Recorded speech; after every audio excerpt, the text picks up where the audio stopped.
نحمده ونصلي على رسوله الكريم اما بعد فاعوذ بالله من الشيطان الرجيم بسم الله الرحمن الرحيم رب اشرح لي صدري ويسر لي امري واحلل عقدة من لساني يفقهوا قولي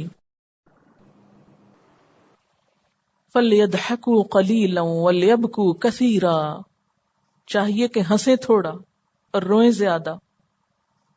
یعنی اگر یہ جہنم کو دیکھ لیں تو جو ان کا حال ہونے والا ہے کہ وہ ہنسیں گے کم اور روئیں گے زیادہ، وہ انہیں اپنے اس طرز عمل پر ابھی کر لینا چاہیے.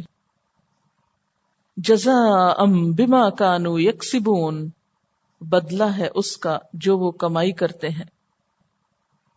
ابن عباس نے کہا تھا کہ الدنیا قلیل فلیضحکوا فیہا ما شاءوا فَإِذَا انْقَطَعَتِ الدُّنْيَا وَصَارُوا إِلَى اللَّهِ فَلْيَسْتَأْنِفُوا الْبُكَاءَ بُكَاءً لَا يَنْقَطِعُ أَبَدًا. دنیا چند روزہ ہے، اس میں جتنا چاہو ہنس لو، پھر جب دنیا ختم ہوگی اور اللہ کے پاس حاضر ہوگے تو ایسا رونا شروع ہوگا جو کبھی نہ ختم ہوگا. یعنی انہوں نے اس آیت کی تفسیر اس طرح کی. اس کو پھر مذاق اڑانے سے بھی آپ لے لینا. مذاق اڑانے میں ہنسنا بھی ساتھ شامل ہوتا ہے نا. یہ کس بے خبری میں ہنس رہے ہیں؟ انہیں ہنسنا کم کر دینا چاہیے اور رونا زیادہ چاہیے. جو ان کی حرکتیں اور اعمال ہیں اس پر جو سزا ملنے والی ہے، وہاں جا کر تو پھر صرف رونا ہی رونا ہوگا. جو آج اللہ کے خوف سے رو لیتے ہیں وہ کل کے رونے سے بچ جائیں گے، اور جن کی آنکھیں آج اللہ کے ڈر سے آنسوں سے تر نہیں ہوتی، کل پھر ان کو رونا ہی رونا پڑے گا.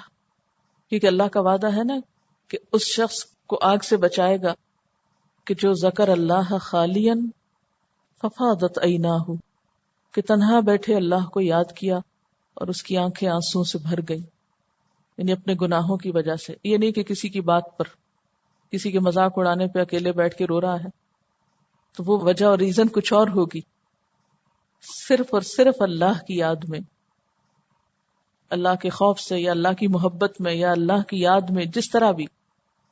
یعنی وہ رونا خالصتاً اللہ کے لیے ہونا کہ دنیا کے کسی نقصان کے غم میں. اس سلسلے میں یہ دو احادیث ہیں.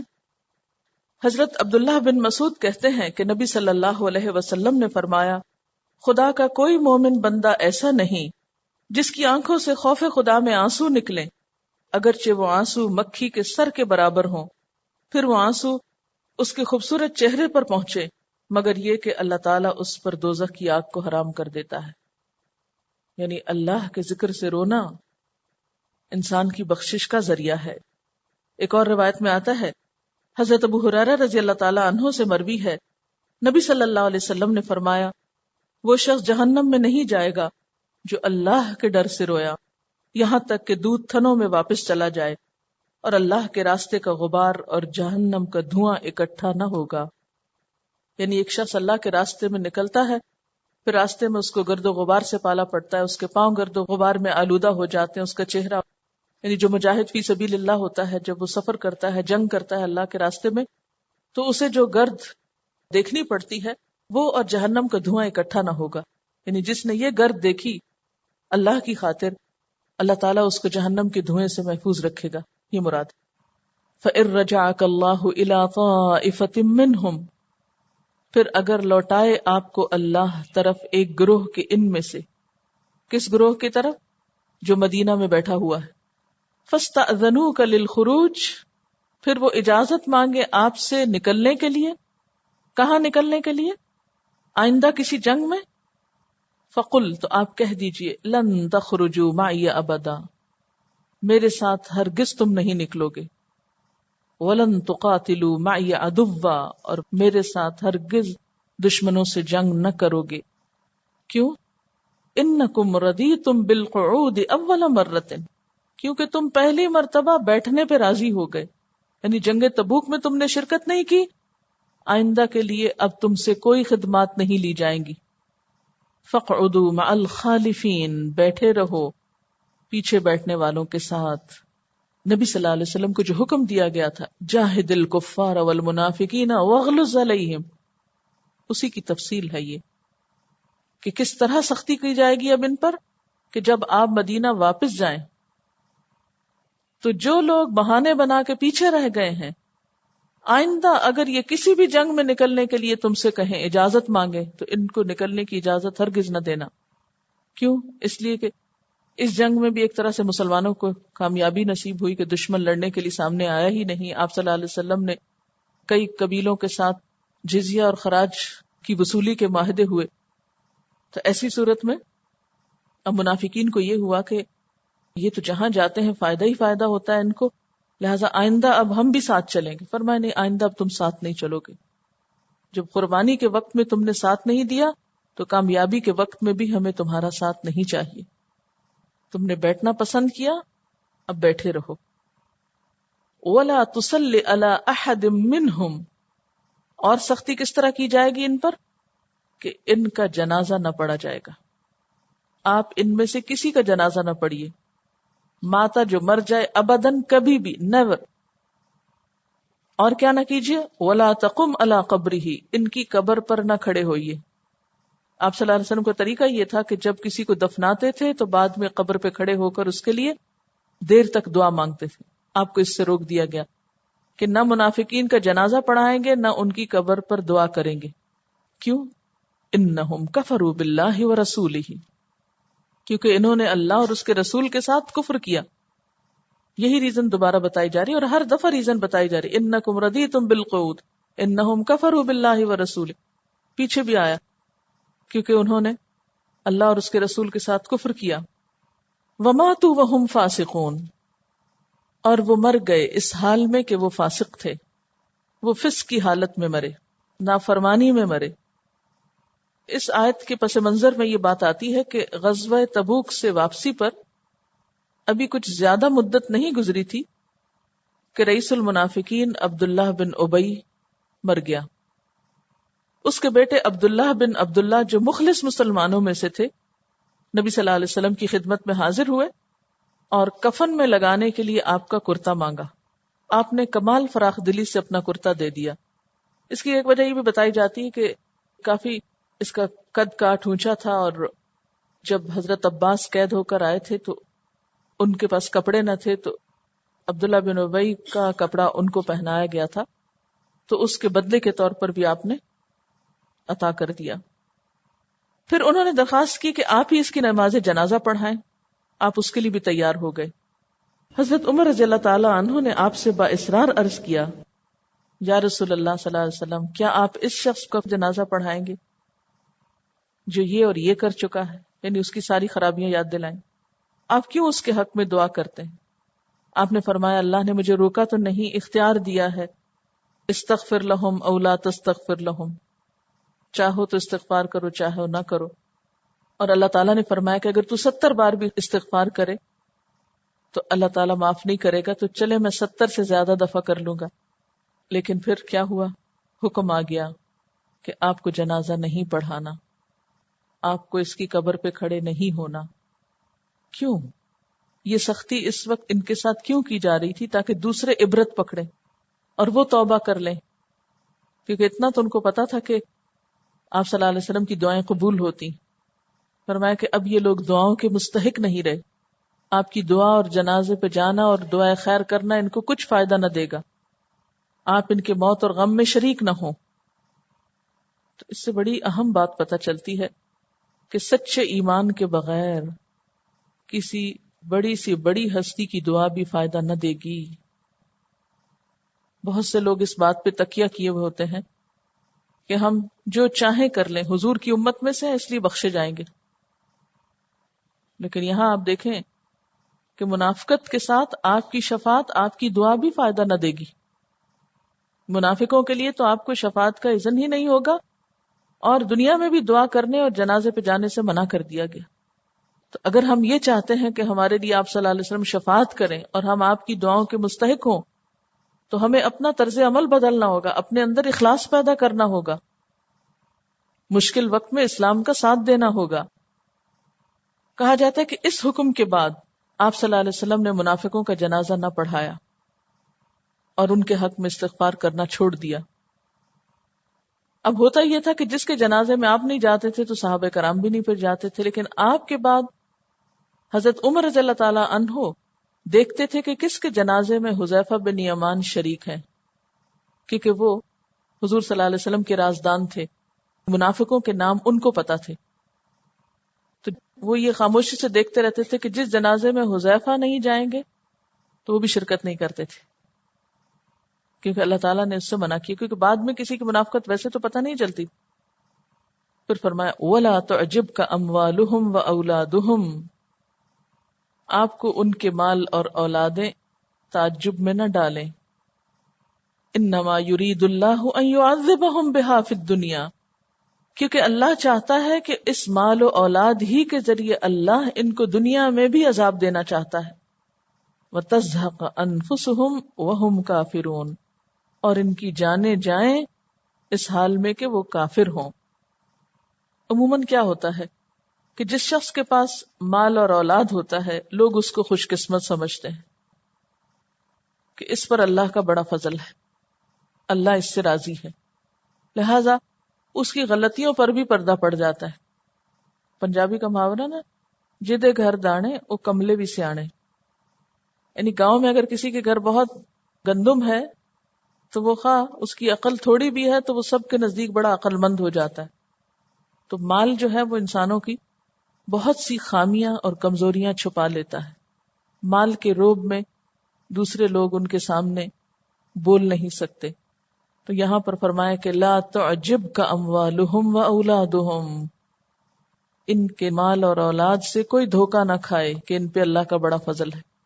یہ ایک عام نفسیات ہے نا، جب کسی کی بھی مالداری کی یا دنیاوی اعتبار سے جاہ و مرتبے کی آپ کوئی خبر سنتے ہیں تو عموماً کیا محسوس کرتے ہیں؟ جھانکیں اپنے اندر. کسی کا بہت قیمتی لباس دیکھ کر کیا آپ مروب ہوتے ہیں؟ اپنے آپ کو پرکھیے نا.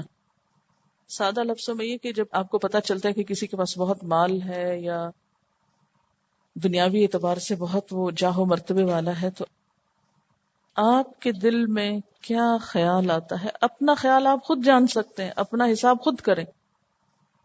دیکھیں، انسان جو تربیت اپنی خود کر سکتا ہے اتنی کوئی اور اس کی نہیں کر سکتا. ہم تو آپ کو سنا ہی سکتے ہیں، سمجھا ہی سکتے ہیں، لیکن آپ کے اندر کا کیا حال ہے وہ نہیں جان سکتے، وہ آپ کو خود جاننا ہے. اس لیے جب تک آپ سنجیدگی سے خود تہیا نہیں کریں گے اپنے آپ کو بدلنے کا، کوئی نہیں بدل سکتا آپ کو. اب یہ قرآن کا حکم ہے، میں اس کی لفاظی کے ساتھ تفسیر کر کے آگے جا سکتی تھی، میں کیوں رکی ہوں اس پر؟ کیونکہ اللہ کا حکم ہے لا تعجبک اموالہم و اولادہم. دنیا میں کسی کی مال اور اولاد کی کثرت اور بڑائی تم کو امپریس نہ کرے. اگر ہم ہو رہے ہیں امپریس تو what does it mean؟ It means کہ ہماری پرائرٹیز ابھی تک کچھ اور ہیں. کسی کے دین کی، کسی کے ایمان کی، کسی کے اخلاق کی، کسی کے تقوی کی، کسی کے شرافت کی کوئی قدر نہیں ہے ہمارے پاس. ہم نے اگر کسی کی بڑائی کو ناپنے کا کوئی پیمانہ اختیار کر رکھا ہے تو وہ صرف مال و دولت. کیا یہ نہیں ہے ہمارے معاشرے میں؟ مثلاً آپ کے پاس کوئی رشتہ آتا ہے لے کر اور اس کے پاس سوائے ایمان کے، نیکی اور تقوی، اخلاق اور شرافت کے اور کچھ نہیں. آپ کا جواب یا رسپانس کیا ہوتا ہے؟ جب اسٹیٹس میں کچھ کم ہو آپ سے کیا کریں گے آپ؟ بیٹی کو گھر بوڑھا کرنا پسند کریں گے لیکن شادی نہیں کریں گے، اس کو دے دیں. آج کل بہت سے رشتے نہ ہونے کی ایک بڑی بنیادی وجہ کیا ہے کہ جو ہماری پسندیدگی کا معیار ہے کہ اتنا اور اتنا مال اور اتنا اتنا عہدہ ہو تو ہم دیں گے، وہ نہیں ٹوٹ رہا، وہ نہیں ختم ہو رہا. ہم میں سے بہت سے لوگ دین پڑھ کے بھی، قرآن پڑھ کے بھی، ایمان کی بڑی بڑی اور تقوی کی بڑی بڑی باتیں کر کے بھی عملی زندگی میں اسی چیز کا شکار ہے، پریکٹیکلی یہی کر رہے ہیں. تو لا تعجبک اموالہم و اولادہم، اس کے مقابلے میں ایک شخص جس کے پاس نہ دین ہے، نہ ایمان ہے، نہ اخلاق ہے، نہ شرافت ہے، خواہ وہ ڈرنک کرتا ہو، خواہ وہ وومنائزر ہو، خواہ وہ کیسے اور کیسے جوئے کھیلتا ہو، کیسا ہی بد اخلاق ہو، خواہ وہ آپ کی بیٹی کو کل مار پیٹ کرے، لیکن چونکہ وہ مالدار ہے اس لیے اس کی سب خامیاں ڈھکی ہوئی ہیں، وہاں جھونک دیں گے جہنم میں. لیکن دوسری طرف جو کسی بھی انسان کی بڑائی کا حقیقی معیار ہے وہ ہماری نگاہوں میں نہیں. ٹھیک ہے، یہ نہیں کہا جا رہا کہ آپ اپنی بچیوں کو بالکل نکمے لوگوں کے ہاتھ پھینک دیں کہ جو کوئی کام کار نہ کرتے ہوں اور آپ کہیں جی نہیں انہوں نے چونکہ ظاہری دینداری اختیار کی ہوئی ہے تو بس یہی کافی ہے. نہیں، آپ ضرور دیکھیں کہ بطور انسان کوئی انسان کیا ہے. یعنی یہاں اس چیز کی بات نہیں ہو رہی کہ ایک شخص صرف ظاہری دینداری اختیار کیے ہوئے، یہاں پھر منافقت ہی کی بات ہو رہی. لیکن ہماری مروبیت کس سے ہے، ہماری غلامی کس چیز پہ ہے؟ ہم ذہنی غلام ہیں، مال و دولت کے بھی غلام ہیں. وہ محبت گئی نہیں دلوں سے، وہ حسرتیں گئی نہیں. تو کیا کسی انسان سے محبت، کسی کی چاہت صرف اس وجہ سے ہوگی کہ اس کے پاس مال کتنا ہے، یا اس کا گھر کیسا ہے، یا اس کا لباس کیسا ہے؟ اس کا مطلب ہے کہ آپ اندر کے انسان کو نہیں اہمیت دے رہے، آپ اس کے لباس کی قدر کر رہے ہیں اور اس کے پتھر اینٹ کے گھر کی قدر کر رہے ہیں. جیسے شیخ سعدی کے بارے میں آتا ہے کہ ایک دفعہ بادشاہ نے ان کو بلایا، ملنے گئے اپنے عام لباس میں تو دربان نے آگے ہی نہیں جانے دیا. دوسرے دن جب اچھا لباس پہن کر گئے تو سب نے ان کو ویلکم کیا، اور جب اندر پہنچے تو اعلیٰ کھانے پیش کیے. انہوں نے کہا یہ ان کپڑوں کو کھلا دو، اس لیے کہ کل ان کے بغیر آیا تھا تو کوئی یہاں تک نہیں آنے دے رہا تھا، آج یہ پہن کر آیا ہوں تو یہ سب کچھ پیش کیا جا رہا ہے، تو یہ مجھے تو نہیں کیا جا رہا ہے، اس کو پیش کیا جا رہا ہے، اس کو کھلاؤ. یعنی ابھی تک کفار سے برات کی بات تھی، اہل کتاب سے برات کی بات تھی، اب منافقین کی بات ہوئی. تو ان ساری باتوں میں خود کو دیکھنے کی ضرورت ہے. جب دین کو ہماری ضرورت ہوتی ہے تو ہم بہانہ بازیاں کر کے ادھر ادھر کترا جاتے ہیں. مال چاہیے تو وہ نہیں نکلتا، وقت چاہیے تو وہ نہیں دے سکتے، اور مروبیت ہے تو انہی چیزوں کی ہے. پھر دعوے کس چیز کے کر رہے ہیں ہم؟ سیکنڈ ٹائم یہ بات آ رہی ہے. آیت 55 میں بھی یہی بات کہی گئی تھی کہ ان کا مال و اولاد تم کو امپریس نہیں کرے. بعض اوقات آپ کو کچھ مجلسوں میں جانے کا اتفاق ہوتا ہے نا، لوگوں کے رویے خاموشی سے بیٹھ کے دیکھنے کا. تو عام طور پر جو بےچارے معمولی حیثیت کے لوگ آتے ہیں ان کے سلام کا جواب دینا بھی کچھ لوگ گوارا نہیں کرتے، اور کچھ لوگوں کے لیے اٹھ کر سلام کرتے ہیں. اور تو میں عموماً پھر یہ جانچنے کی کوشش کرتی ہوں کہ اس میں کیا کمی ہے اور اس میں کیا خوبی ہے جس کی وجہ سے اس کی اس قدر آؤ بھگت ہے اور اس کو نظر انداز کیا گیا ہے.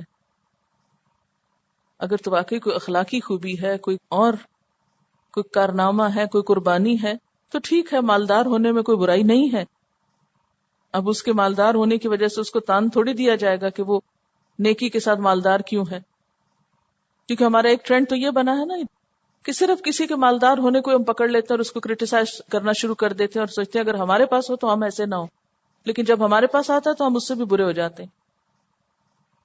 اور دوسری طرف بعض لوگوں کی اہمیت صرف اس وجہ سے ہوتی ہے کہ وہ مالدار ہیں اور تو کوئی خوبی نظر نہیں آ رہی ہوتی. یعنی انسان اگر سوچے کہ دوسرے کی مال اور اولاد آپ کے کس کام آ رہی ہے، آپ کو کیا مل رہا ہے وہاں سے کہ جو آپ مروب ہوئے جا رہے ہیں، یا آپ خوش ہو رہے ہیں، یا آپ عجب کا شکار ہیں. چیز کسی کی ہے. جیلس ہونا بھی برا ہے اور ان کی غلامی اختیار کرنا اور مروب ہونا بھی برا ہے. آپ ان کی انسانیت کی قدر کریں، وہ کیا چیز ہے اس بنیاد پر معاملہ کریں. یعنی کسی بھی انسان سے جب آپ معاملہ کریں بطور انسان کے کریں. یعنی یہ نہیں کہ اس کے چہرے پہ دیکھنے کے بجائے اس کے ہاتھوں پہ دیکھیں اور اس کے لباس پہ دیکھنا شروع کر دیں، اس نے پہنا ہوا کیا ہے.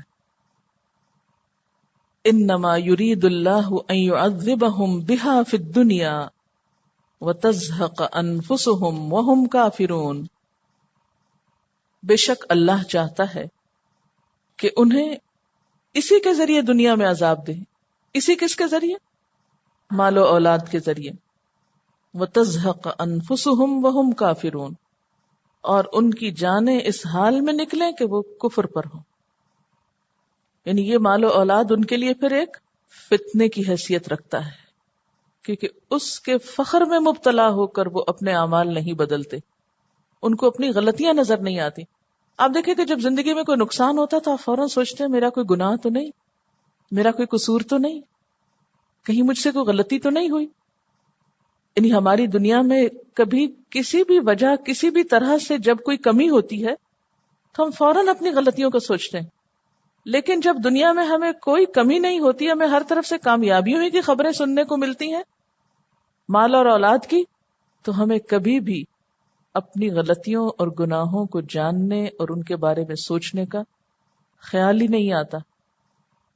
وَإِذَا أُنزِلَتْ سُورَةٌ، اور جب نازل کی جاتی ہے کوئی سورت، ان آمنوا باللہ، کہ ایمان لاؤ اللہ پر، وجاہدوا مع رسولہ، اور جہاد کرو اس کے رسول کے ساتھ مل کر، استأذنک اولو الطول منہم، تو اجازت مانگنے لگتے ہیں آپ سے وسعت والے ان میں سے، یعنی ان میں سے جن کے پاس مال و دولت ہوتا ہے وہ آپ سے فوراً اجازت لینے آ جاتے ہیں کہ ہمیں چھوڑ دیجئے، ہمارے پاس وقت نہیں، ہم نہیں کر سکتے یہ کام.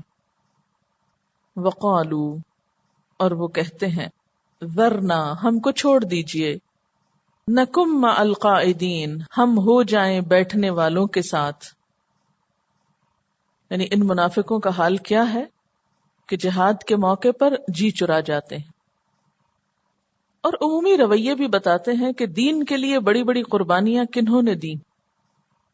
کثرت سے قربانیاں کرنے والے لوگ کون تھے؟ مالدار طبقے سے بہت کم لوگ نکلتے ہیں ایسے کہ جو دین کے لیے حقیقی قربانیاں دے سکے، کیونکہ ان کو اپنے مال کاروبار سنبھالنے سے فرصت ہی نہیں کہ وہ دین کے لیے بھی کچھ وقت نکالیں یا دین کے لیے بھی کچھ پیسہ خرچ کریں، کیونکہ ان کی ترجیحات ان کی ساری صلاحیتوں کو سمیٹنے کا سبب ہیں.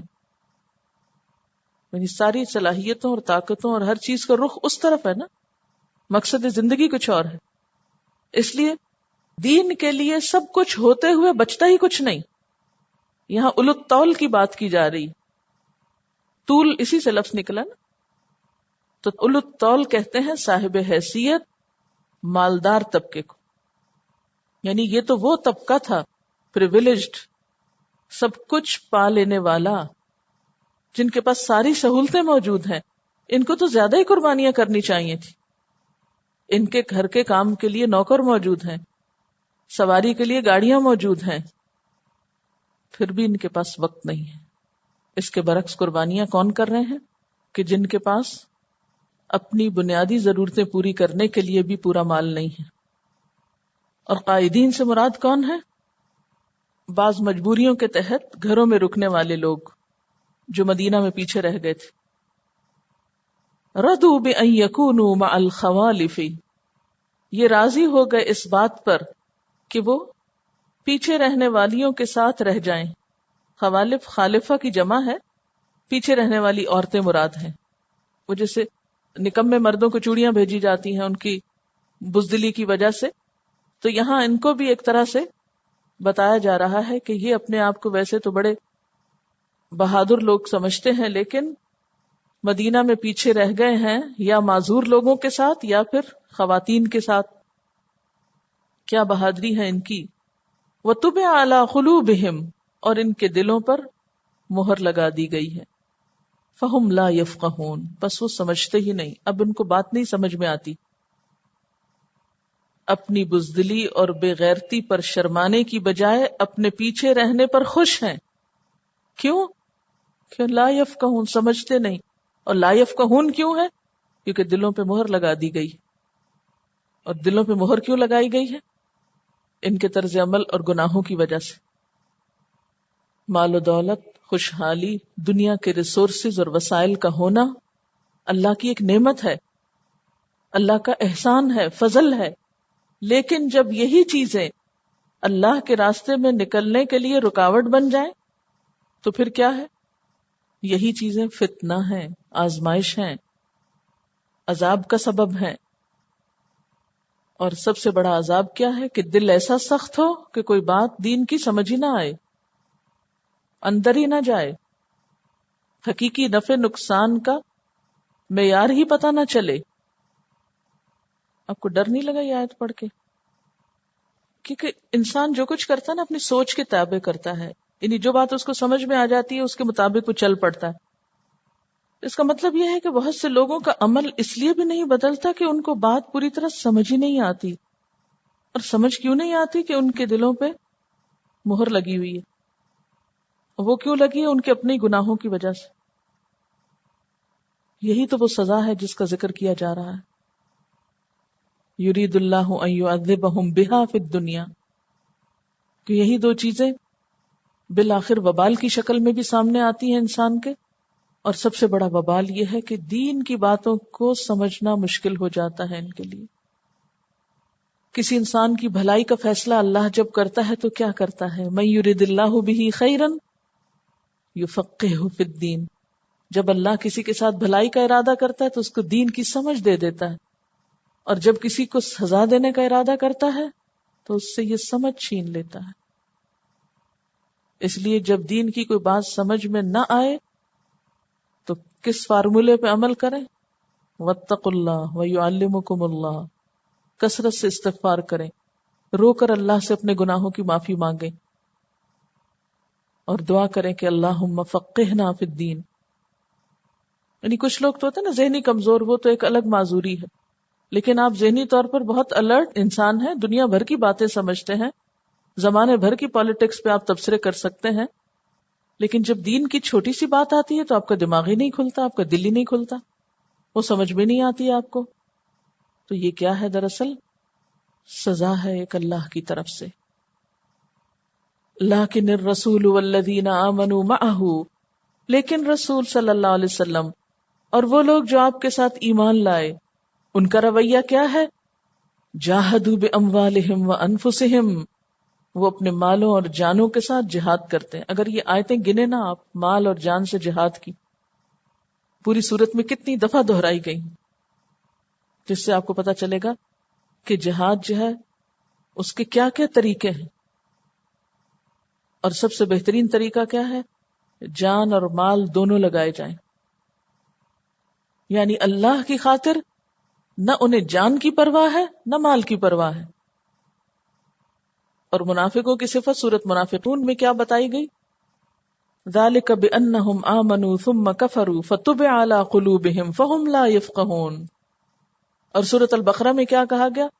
لا یشعرون ما یشعرون، شعور کی کمی ہے ان کے اندر، احساس ہی نہیں ہے. کیوں؟ اس لیے کہ ان کی ساری توجہ اندر کی دنیا کی اصلاح کی بجائے باہر کی دنیا کی چکا چوند پر ہے. وَإِذَا رَأَيْتَهُمْ تُعْجِبُكَ أَجْسَامُهُمْ، جب تم ان کو دیکھو تو ان کے جسم تم کو حیران کر دیں. یعنی تم ان کے جسم دیکھتے چلے جاؤ، کیونکہ ان کی ساری کوشش اور ساری توجہ کس پر ہے؟ اپنے جسموں کی لباس کی تراش خراش پہ. سارا مال تو وہاں لگ رہا ہے، کچھ جم میں، کچھ بیوٹی پارلر پہ، اور کچھ درزیوں کے پاس. ساری ایفرٹس اور ساری بھاگ دوڑ تو اسی کے گرد ہے. پھر دین پڑھنے کے لیے وقت کہاں سے ملے؟ وَإِن يَقُولُوا تَسْمَعْ لِقَوْلِهِمْ، اور اگر یہ باتیں کریں تو تم ان کی باتیں سنتے رہ جاؤ، ایسے سٹائل سے بولیں. لیکن خود کیا ہے؟ کأنہم خشب مسندہ، لکڑی کے تختے ہیں ٹیک لگائے ہوئے. مسندہ کہتے ہیں ٹیک لگائے ہوئے، یعنی لکڑیاں ہیں سوکھی جن کے اندر احساسات ہی نہیں ہیں، نہ کسی کا درد سمجھتے ہیں، نہ مقصد زندگی سمجھتے ہیں، نہ کوئی احساس ہے، نہ شعور ہے. جیسے آپ کسی لکڑی سے بات کرو تو اس کے اندر کوئی بات نہیں جائے گی. دوسری طرف اہل ایمان، انہیں نہ مالوں کی پرواہ ہے نہ جانوں کی پرواہ ہے اللہ کی خاطر. وَأُولَئِكَ لَهُمُ الْخَيْرَاتُ، ایسے ہی لوگوں کے لیے کیا ہے؟ خیرات ہے، صدقہ خیرات، بھلائیاں. وَأُولَئِكَ هُمُ الْمُفْلِحُونَ، اور یہی لوگ فلاح پانے والے ہیں، کامیاب ہونے والے ہیں. وآخر دعوانا ان الحمد للہ رب العالمین. سبحانک اللہم وبحمدک، نشہد ان لا الہ الا انت، نستغفرک ونتوب الیک. والسلام علیکم ورحمۃ اللہ وبرکاتہ.